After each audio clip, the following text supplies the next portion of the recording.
Bienvenue dans 5 minutes au musée Rolin. Aujourd'hui, nous allons découvrir comment Bellérophon terrassa la chimère. Ce grand médaillon de 2,50 m de diamètre présente un fond noir qui met en avant un personnage qui monte un cheval ailé. Il est très beau.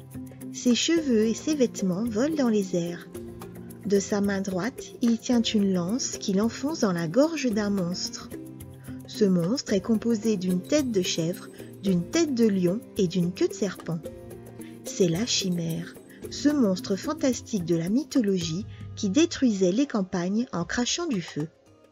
Le jeune homme, c'est Bellérophon, le célèbre héros corinthien. Certains affirment que son père est le dieu Poséidon. Après le meurtre involontaire de son frère lors d'une partie de chasse, il fut condamné à l'exil. Il se réfugia à la cour du roi Proétos. L'épouse du roi tomba amoureuse de Bellérophon, qui refusa ses avances. De dépit, elle l'accusa de l'avoir séduite de force et s'en plaignit à Proétos son époux.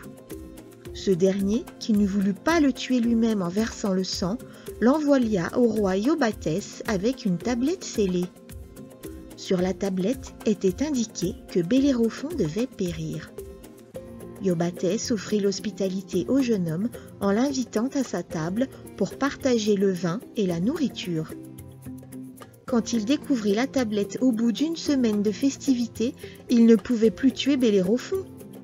En effet, les règles de l'hospitalité interdisent de tuer celui avec qui on a partagé un repas. Il chercha donc à l'éliminer sans avoir à verser le sang.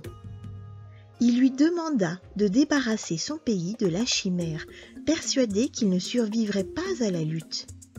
La chimère était un monstre femelle qui soufflait le feu avec une tête de lion, une tête de chèvre et une queue de serpent.